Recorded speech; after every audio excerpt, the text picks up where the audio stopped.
Hey guys, welcome to Series World. Today I'm going to explain a mystery thriller series called Burning Body from 2023. Turn on subtitles and spoilers ahead. The first episode starts with a man burning a car in the middle of a jungle. The scene cuts to a woman named Rosa sending a message to her husband. She says sorry to him and requests him to come back home.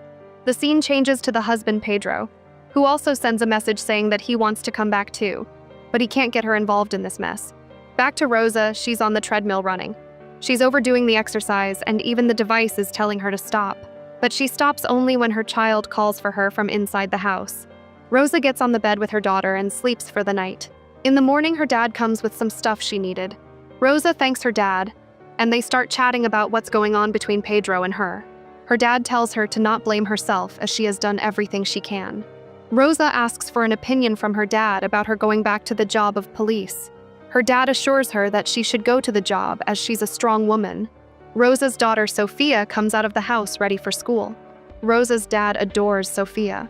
He asks her why she is cranky, and it's because she didn't get to watch TV the previous night, but it's because Rosa is painting the room downstairs. Sophia gets back to the house after she gets a call from Pedro's ex, Sylvia, asking about Pedro. He was supposed to meet their son tomorrow, but he's nowhere to be seen. After knowing that he's also not there, Sylvia hangs up the call. Rosa goes to meet with her ex-partner Javi and their lawyer about the custody of their daughter Sophia. Rosa tells him that Sophia is having a hard time and she doesn't want to see him. Javi can't accept this and starts getting furious. However, they can't seem to agree. The scene changes to Rosa telling a man named Alberto how that man is out to get her and is just trying to screw her. Alberto asks her about Vicente's retirement party. She replies that she doesn't know. Later, Alberto is seen coaching men in boxing practice. Then he is seen again in police uniform checking the ID of drivers on the road with another colleague. The colleague asks him whether he's going to come to the party and he confirms that he will. The scene changes to Alberto lying in his bed and watching TV. He gets up and gets ready to go to Rosa's place. Her dad, Juan, comes out and greets him. He thanks him for taking care of Rosa in this tough time. Rosa's mom comes out of the house too and greets him. Sophia also comes out of the house. Rosa's mom tells her to greet Alberto, which she does, but she seems hesitant with Alberto. Even though Alberto brought a toy for her, she doesn't seem to be ecstatic about him. Rosa is now in front of them all dressed up for the party. Even though she didn't want to leave, her parents and Alberto encouraged her to go. They arrive at the party on Alberto's motorbike. Meanwhile, the police get a call from someone asking to send a patrol near the Foix Reservoir, as they have seen a burnt car near the reservoir. Back to the party, it's going on nicely. Everyone is talking and laughing while having lunch. They also take pictures of Rosa and Alberto sitting together. At night, people are dancing to the music at the party. Rosa is enjoying herself too. She asks for one of her colleagues to join her too, but he refuses respectfully. The colleague texts Pedro and informs him that Rosa has come to the party with Alberto. He also tells Pedro that he's worried about him and hopes that he's all right.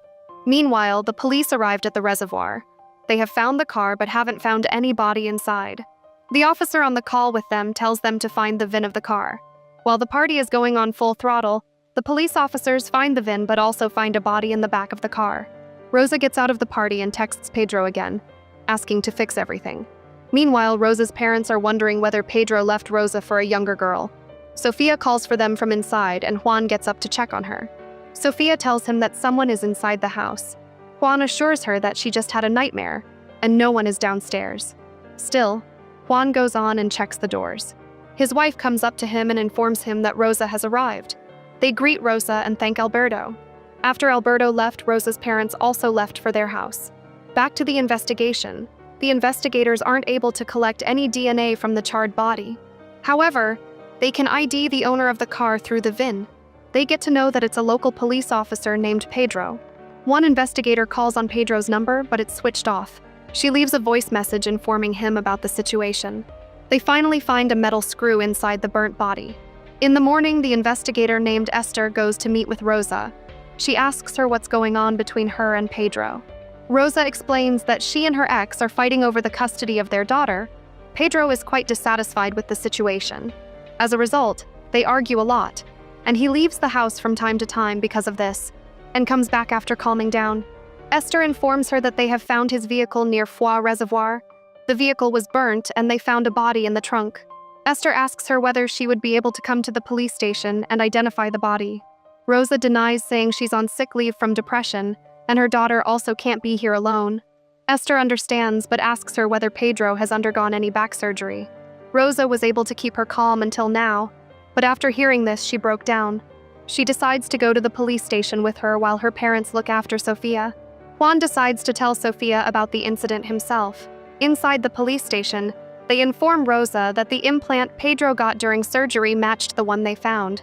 Esther asks her whether Pedro told her where he was going, and Rosa informs her that he didn't. She again asks whether she tried to reach out to him, and she shows her the messages where he tells her that he'll come back, but he doesn't want her to get involved in this. Esther asks her whether he was involved in any shady business, and she replies with a no. She also tells her how the fight started.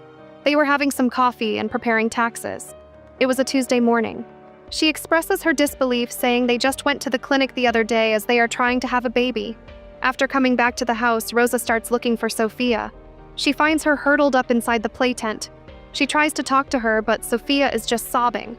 Rosa asks her what she wants, and also says that they'll bring a pooch dog for her. Sofia still doesn't say anything. The scene changes to the funeral of Pedro. His ex, Sylvia, has also come with their kid to be there. She hugs Rosa and comforts her. After that, the scene changes to Rosa looking at Sofia holding a little puppy. Her parents come to meet them with groceries. They want to stay with them for a while, but Rosa requests them not to, as she wants to get everything back to normal for Sofia. Later, Rosa and Sofia are seen driving somewhere. Rosa asks her what she'll name the dog, and she doesn't reply. Instead, Sofia asks where people go after they die. Rosa doesn't want to have this conversation. So to change the topic, she plays a favorite song of Sofia. After some time, they start singing the song together. The scene changes to Rosa and Sylvia talking with Esther. Esther asks whether he was involved with drugs, and they strongly deny it. But they're confused as to why he sent that text to Rosa. Rosa expresses that she doesn't know, but Pedro was an impulsive man. Sylvia agrees. Esther asks Rosa how long they've been together. Before she can reply, Sylvia replies that 1 year. Rosa tells her that it's much less than that. The scene cuts to the police officers having lunch. They talk about whether Pedro was a drug addict. Alberto expresses that Pedro was impulsive, but he didn't have the money for drugs. He also tells them that he doesn't like to talk ill of the dead. Back to Rosa and others. They're talking about whether it was done because of revenge. Sylvia is confused because Pedro was a transit officer. Rosa, as a transit officer, tells her that they confiscate a lot of things, and maybe that's why they wanted to get revenge. Esther asks whether it can be the biker that Pedro beat up and got suspended for. Sylvia tells her that it's not that. Esther understands and tells them that they're done for today, but they won't rule out the possibility of narcotics. She also tells them to inform them if they need security and protection.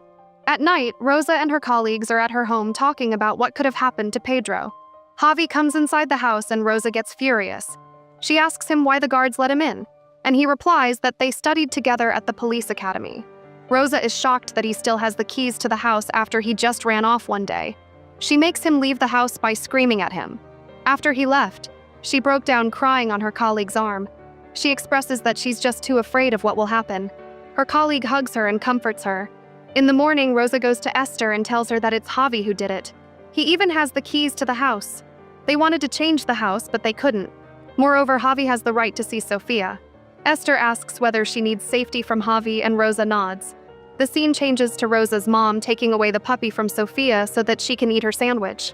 But she doesn't eat anything, and just picks on the food. Juan also comes and sees this. He goes down and opens the door, which was locked when he went to check up on the night before. Flashbacks show after Rosa comes back from the party and her parents leave, Alberto sneaks into the house. They go to the locked room. Rosa tells him that they'll deal with the couch today. All the creaking noise makes Sofia wake up and she comes downstairs. Seeing things being thrown off in the room, she gets scared and runs back upstairs. Rosa takes off her ring and gives a kiss on Alberto's lips. Blood-soaked couch cushions are seen lying around. The episode ends with Rosa painting over the blood-splattered walls. To watch more explanations of these kinds of series, click on the videos on your screen. And don't forget to let me know how you feel about today's video in the comments down below. And at last, thanks for watching.